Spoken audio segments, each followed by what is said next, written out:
আসসালামু আলাইকুম সম্মানিত যারা এই ভিডিও দেখতেছেন, সম্মানিত ভিউয়ার্স, আজকে ভিন্ন রকমের একটা ফলের ফুলের ভিডিও নিয়ে আপনাদের সামনে হাজির হলাম।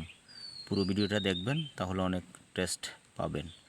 সম্মানিত শ্রোতা, আমাদের বাংলাদেশে এমন কোনো মানুষ নেই আপেল পছন্দ করে না। আমাদের বাংলাদেশে এমন কোনো মানুষ নেই যে কমলা পছন্দ করে না। আমাদের বাংলাদেশে এমনকি সারা পৃথিবীতে এমন কোনো মানুষ নেই যে অর্থাৎ আনার ডালম যেটাই বলেন পছন্দ করে না। কিন্তু এখানে একটা ভিন্ন ধরনের বিষয় আছে। আমাদের দেশে গ্রামগঞ্জে পর্যন্ত যে কোনো ফলের দোকানে আপনারা কিন্তু আপেল কিনতে পাবেন, কিন্তু এখন যে ফুলটা আপনারা দেখতেছেন এটা কিন্তু আপেলের ফুল নয়, এটা হচ্ছে কি পিচ পিচ ফলের ফুল। তো সম্মানিত ভিউয়ার্স, আমার যতটুকু জানকারি আছে এই ফলের গাছগুলো কিন্তু আমাদের বাংলাদেশে অ্যাভেলেবেল নাই বললেই চলে। হয়তো বড় বড় দুই একটা হর্টিকালচার সেন্টারের মধ্যে দুই একটা গাছ থাকতেও পারে, তবে সবগুলো হর্টিকালচার সেন্টারে যে থাকবে না এতে কোনো সন্দেহ নেই। তো সম্মানিত ভিউয়ার্স, যাদের কাছে এরকম অন্তত কাকতালীয়ভাবে একটা গাছ আছে, চারার থেকে গাছে পরিণত হয়েছে ছোটোখাটো মিনি গাছ অথবা টবের মধ্যে, যারা এরকম ছোটোখাটো একটা মিনি গাছ করতে পেরেছেন, বিশেষ করে চট্টগ্রামে এবং ঢাকাতে ছাদ বাগানে, তো তাদের জন্য কিছু গুরুত্বপূর্ণ টিপস।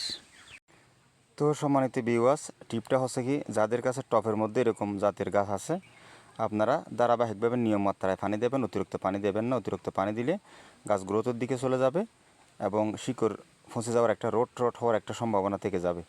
আর যাদের কাছে মাটিতে রোপণ করা আছে তারা পর্যাপ্ত পানি দিতে পারবেন গাছের সাইজ বুঝে, কোনো সমস্যা নেই। আপনারা গাছের সাইজ যত বড় এবং ছোট ওই হিসেবে আপনি ইনসাফ করে অর্থাৎ জ্ঞান খরচ করে পানি ব্যবহার করবেন।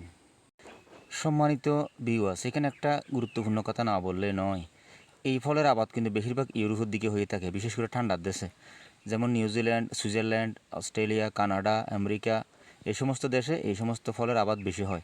তা আমাদের বাড়ির আঙিনায় হোক, ছাদ বাগান হোক, এরকম যে একটা ছোটোখাটো গাছ আপনারা বানাতে পারেন, এর চেয়ে মানে কি গর্বের বিষয় আর কি হতে পারে।